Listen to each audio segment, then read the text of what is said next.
Your next reading is Monetary and Fiscal Policy. This is your first learning outcome statement. Compare monetary and fiscal policy. Well, monetary policy involves central bank actions.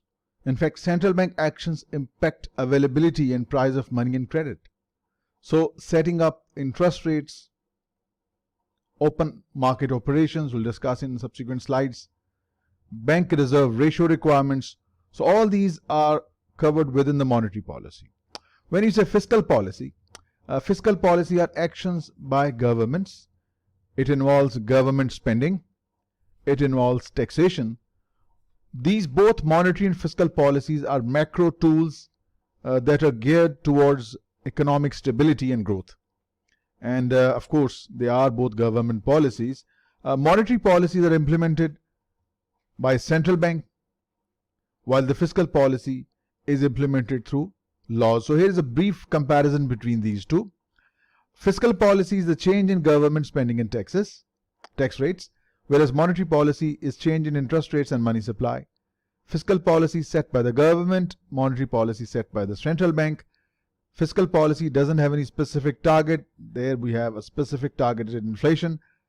Side effects on government budget and borrowing, side effects on exchange rate and housing markets, and finally, fiscal policy involves strong political dimensions to changing tax rates, whereas monetary policy is mostly independent from political process.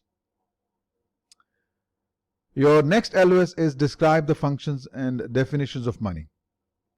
Okay, so how do we define money? Money basically is an economic unit that functions as a generally recognized medium of exchange, that is generally acceptable medium of exchange for transactional purposes in a particular economy.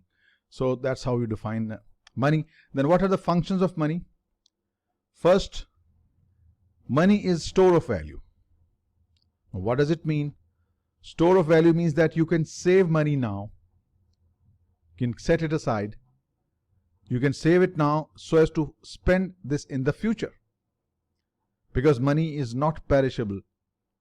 About thousands of years ago, when there was no money, so people used to save in commodities, and of course commodities have a particular shelf life, so they can't be stored forever.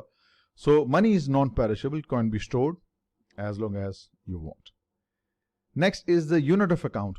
Unit of account means that money is used for pricing purpose. Like if I want to purchase an iPhone mobile, it will cost me $1,200, let's say. So this $1,200 number, this is how I have expressed the price of iPhone mobile. So it is used for price quotation, right? It's basically, it's a yardstick by which we measure economic transactions. Like if I want to purchase a Chinese mobile, it will cost me just $300. So $1,200 for an American iPhone mobile versus $300 versus Chinese mobile. Then that tells me which of these is more valuable. Then next is the medium of exchange. That means money is used to buy goods and services. I buy goods and I pay money. Someone buys my services like the CFA training, they pay me money. So money is used as a medium of exchange. It is used to buy goods and services. So effectively, money represents liquid assets for making purchases or settling debts. Then money as a means of deferred payment. What does it mean? It means that I can consume some goods or services on credit with the promise that I will pay for these goods and services in the future. So you can buy goods and services and the payment for it can be made in the future. So this is, the money is used as a means of deferred payment. Right, next is explain the money creation process. Money is created through lending. It is made possible because of fractional reserve lending. What is fractional reserve lending? Like in UK, for example, the fractional reserve requirement is 20%, which means if bank receives deposits of 50 euros, bank can keep a reserve of 20%, that is 10, and remaining 40 can be loaned out, right? Let's say a person takes loan and then deposited another bank B.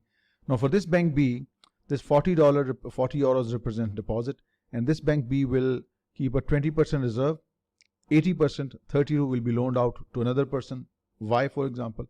Y take this money and deposits it in bank C.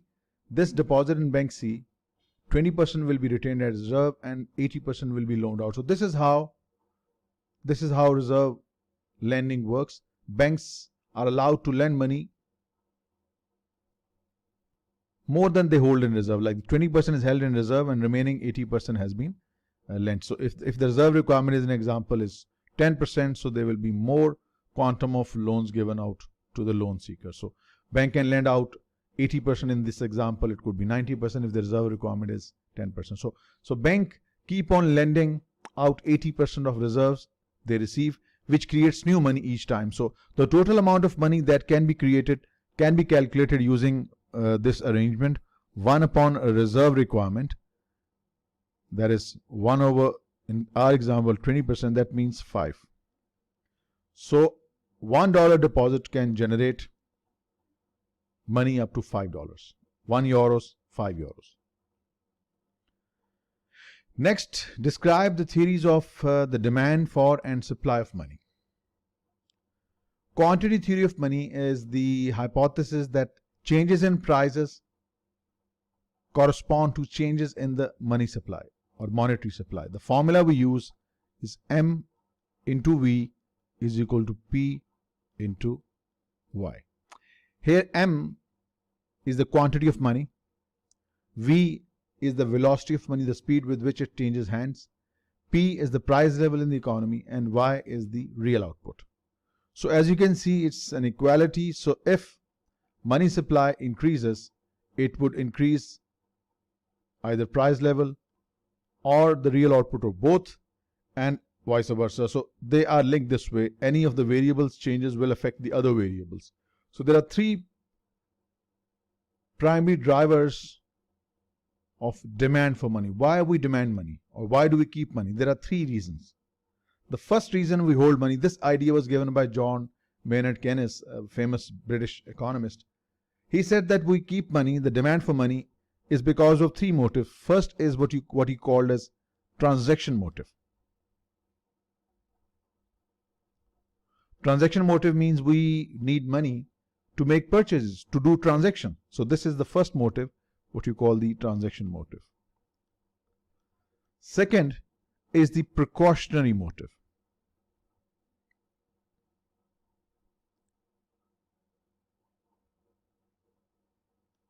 Precautionary motive means I need money in case of emergencies.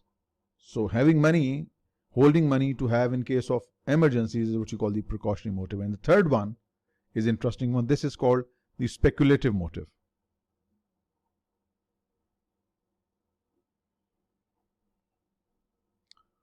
Speculative motive means you demand money for speculation in the future. For example, if I might get a future possibility of making sizable profits if I have cash. Like maybe my neighbor wants to sell his property at a throwaway price because he's going to relocate himself to the UAE market. So he's selling at a very low price. So if I have cash, I can use this cash to make money. I can take this money and make benefit for myself arising from some unexpected opportunity. All right. Next, these are the drivers of money which we have already discussed. These are the 3 drivers given by John Maynard Keynes. Transaction motive, precautionary motive, speculative motive, already discussed. Next, LOS. Describe the Fischer effect.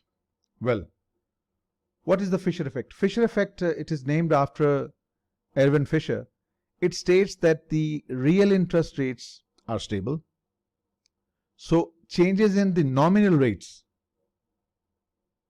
nominal interest rate, must be due to changes in expected inflation.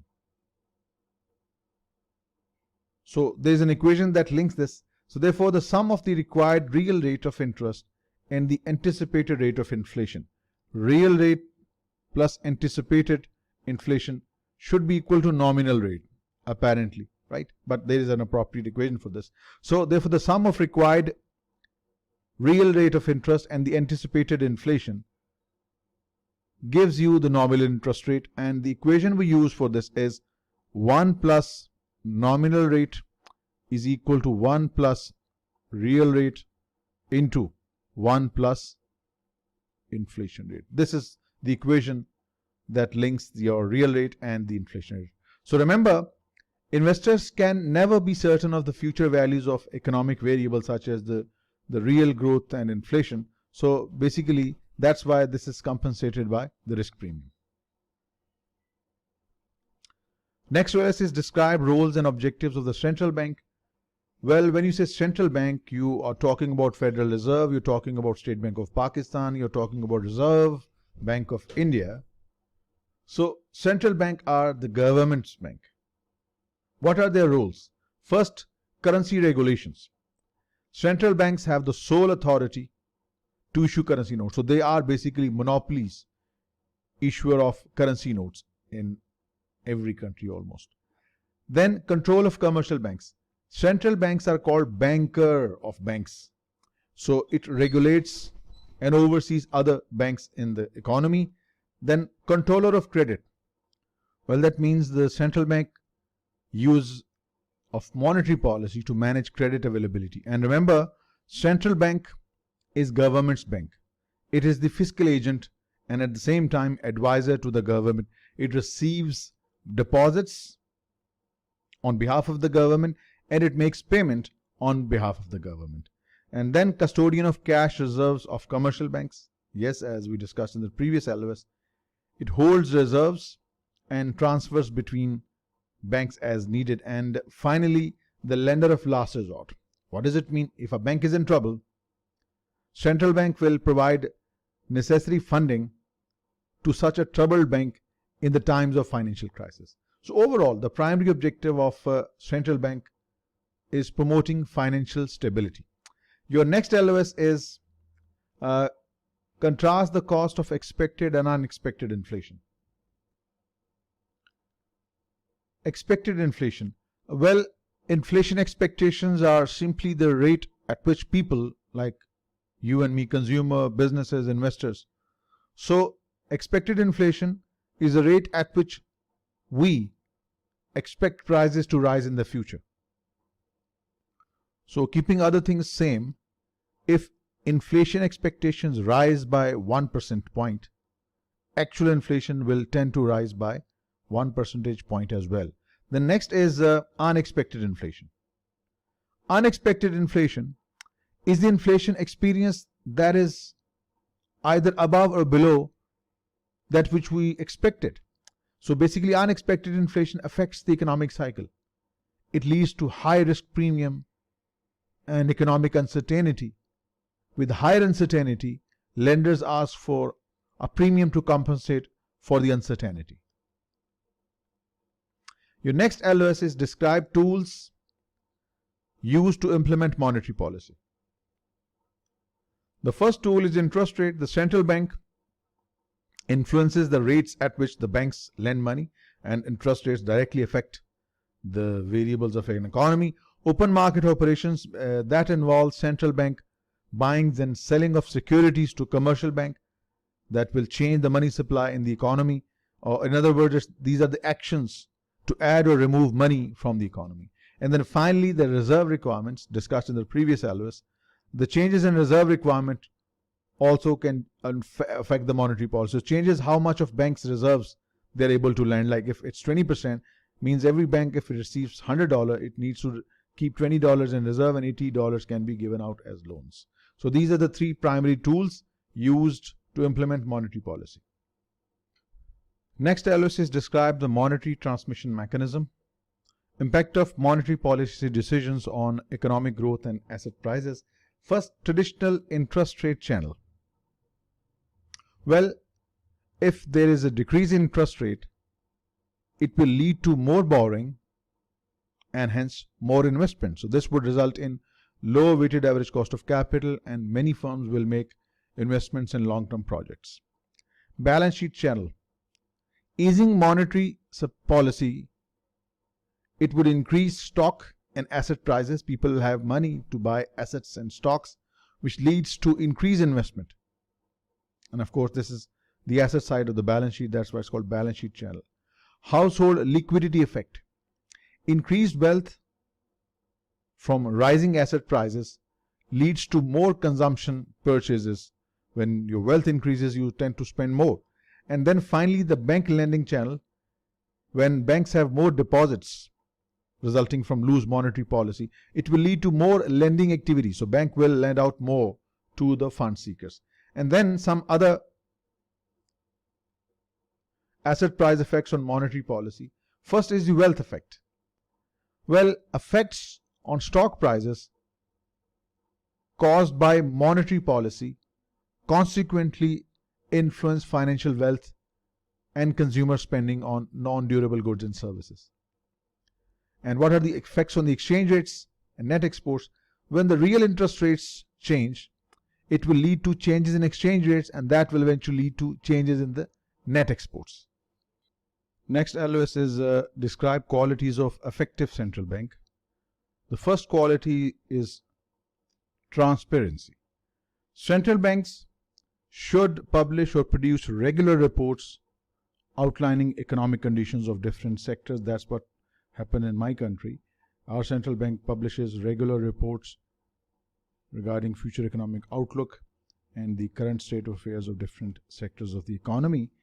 And most importantly, the decision-making process in the central bank should be well known and it should be consistent. Second point linked to this is that central bank must be free from political influence. They must be independent. Central bank must be willing to reduce money supply and slow growth when needed to control inflation, and vice versa. Mean they be willing to increase money supply when we need to spur the growth. And the last point here is credibility. The public must believe in the central bank's actions and reasons for acting. So these are the three qualities of effective central bank. Your next LOS is explain the relationship between monetary policy and economic growth, inflation, interest, and exchange rates. Okay, first, economic growth. Expansionary policy, it will stimulate economic growth by increasing money supply and lowering interest rates. Inflation. A contractionary policy, we discussed in the previous reading, it will slow inflation by contracting money supply. So central bank try to increase the money supply to increase the rate of inflation, or the central bank may decrease the money supply to decrease the rate of inflation. Then interest rates. The monetary policy influences interest rates for lending. The central bank has a policy rate at which it lends to commercial bank, and then that forms the rate at which certain addition is made as a spread, and then the money is lent out to the fund seekers. And finally, exchange rates. An expansionary policy increases countries' exchange rates relative to other countries, and at the same time, higher interest rates leads to higher exchange rates for the country currency. Now, why is it so? Let's say if interest rates in Pakistan is 12%, for example, so what we will see, lots of pounds, euros, dollars will come in Pakistan, be converted in PKR, so that this 12% interest can be earned. So this, in other words, means there will be more supply of pounds, euros, and dollars. So they will depreciate in value against Pakistani rupee. So higher interest rates lead to higher exchange rate for Pakistani rupees. So higher interest rate lead to higher exchange rates for the country's currency. Next we have the next LOS, determine whether a monetary policy is expansionary or contractionary. Okay, first, expansionary policy. Expansionary policy is intended to increase the supply of money and the lending activity. How it is done? When the government buys securities, when there is a reduction in discount rate, and when there is a decrease in the reserve requirement. So all these would result in expansion in the economy. So these are expansionary policy tools. Contrary to this, contractionary policy, it's intended to decrease the money supply by doing the reverse to what we have done earlier. So intended to decrease the money supply and the lending activity and to slow inflation. So here we bought securities, here we will sell securities, thereby the money supply would decrease. Increase discount rates, contraction. Increase a reserve requirement, so they will be in the opposite direction. So increase in the reserve requirement, increase in discount rate, and sell securities in the open market. Okay, next. Describe the limitation of monetary policy. First, deflation. Well, central banks may keep on reducing rates 5%, 4, 3, 2, 0 even, without being able to reverse deflationary forces. So it can happen, even the rates are being lowered, but the reverse impact expected of deflationary forces is not witnessed. So that can happen. Severe decrease in lending activity. The central bank can influence lending, but it cannot force banks to increase lending activity. Liquidity trap. This is interesting. Short-term interest rates can be stuck at 0%. Trying to increase money supply only keeps interest rates low. So we are stuck in this liquidity trap. And then finally, an interesting concept, bond market vigilantes. A bond vigilante is basically a bond market investor who protests monetary or fiscal policy considered inflationary by just simply selling his bonds, thus increasing yields. So normally in the bond markets, prices move inversely to the yields. That's, I'm sure you know from your fixed income securities readings. When the investors perceive that inflation risk or credit risk is rising, they demand higher yields to compensate for the added risk. As a result, the bond prices fall and yields rise, which increases the net cost of borrowing. Thereby, it's one of the limitations of monetary policy. So next, LOS. Describe the roles and objectives of fiscal policy. Roles and objectives of fiscal policy. First, promote stable economic growth, manage inflation, encourage investment activity. This is supposed to be investment. There is no such word, intersegment. And then encourage consumption so that there is an increase in spending. And finally, ensure equal distribution of resources. So this is the role and objectives of fiscal policy. Next, describe tools of fiscal policy, including their advantages and disadvantages. First, fiscal policy is spending tool. It results in more expenditure. It could be the capital expenditure, long-term spending, building on roads, dams, bridges, and it could be the current expenditure or current spending. And then third could be the transfer payments. We discussed these earlier.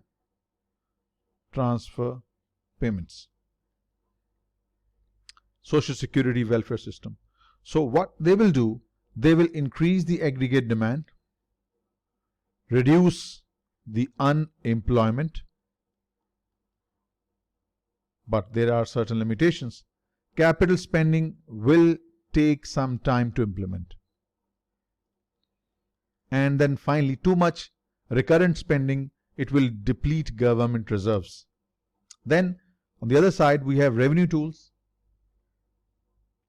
Revenue tools that relates to taxation policies, direct taxes, and indirect tax. Direct taxes mean corporation income taxes. Indirect taxes are VATs and sales taxes.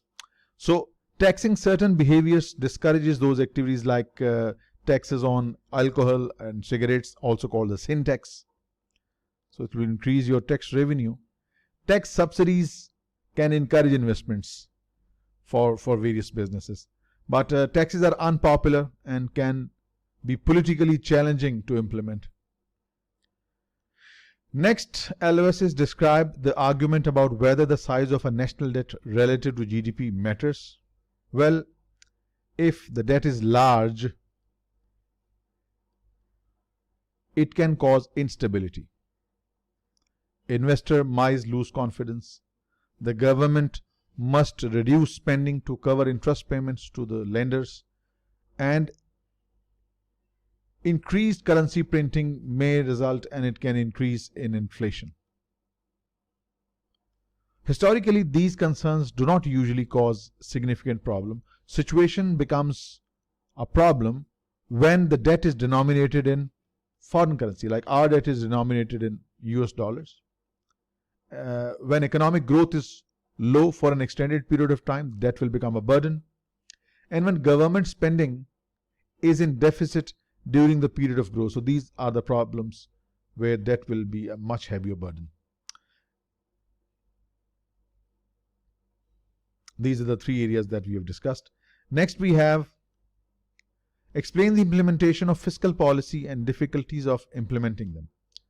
First, fiscal policies are enacted through the passages of laws. What are the common difficulties? Common difficulties is the time lag. Time lag is that there is a delay between observed economic pattern and enacting of the policy changes. We want to bring some change, but it will take some time before the law is implemented and promulgated. So this is what you call the time lag. This is the difficulty. Second is inaccurate information. Policy changes based on predictions of the future may not play out. Recognition and impact lag. It takes time to recognize economic patterns. New policies enacted also take time before impact is felt. And finally, uncertainty in the economic future. Crowding out effect when the government borrows too much from the local banks and it leaves little for the private sector borrowing. This is called crowding out. And the public, of course, spending side effects. So these are the difficulties in enacted laws. Then we have the next LOS, and it says determine whether a fiscal policy is expansionary or contractionary. Fiscal policy. Previously it was monetary, expansionary and contractionary. So a fiscal policy is expansionary if it is intended to spur economic activity and growth through deficit spending,